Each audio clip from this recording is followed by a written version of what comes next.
ইলিশের সিজন শেষ হয়ে যাওয়ার আগে একটা চমৎকার রেসিপি, মেথি দিয়ে ইলিশ। অনেকের মনে হবে যে মেথির গন্ধতে ইলিশের গন্ধটা চেপে যাবে, কিন্তু সত্যি বলতে একবার বানিয়ে দেখো, ভীষণ ভালো লাগবে। প্রথমে ইলিশ মাছে নুন আর হলুদ দিয়ে একটু সর্ষের তেল দিয়ে ভালো করে মাখিয়ে রাখো।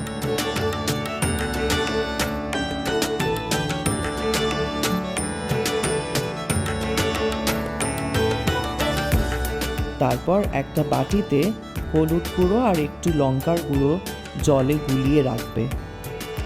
কড়াইয়ে গরম সর্ষের তেল দিয়ে তাতে কাঁচা লঙ্কা একটু ভেঙে দিয়ে দেবে। 10-15টা মেথি দানা দিয়ে দেবে। হালকা মেথির গন্ধ আসলে সেই গুলিয়ে রাখা লঙ্কা আর হলুদ গুঁড়োটা দিয়ে দেবে। 2-3 মিনিট এটা রান্না হয়ে গেলে মাছগুলোকে হালকা হাতে বসিয়ে দেবে।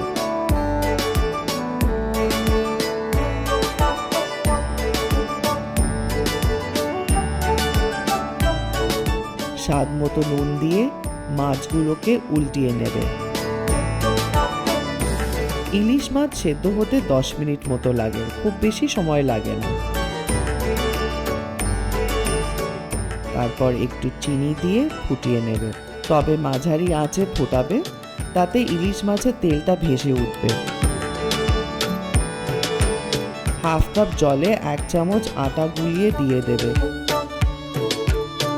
কয়েকটা কাঁচা লঙ্কা, আর তারপর 1 চামচ কাঁচা তেল ওপর থেকে দিয়ে দেবে।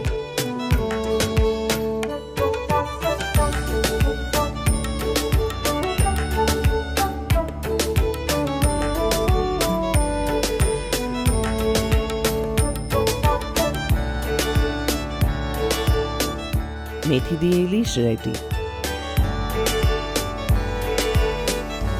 গরম গরম ভাতের সাথে খেয়ে দেখবে। এই ভিডিওটা ভালো লাগলে অবশ্যই শেয়ার করো তোমাদের বন্ধুদের সাথে,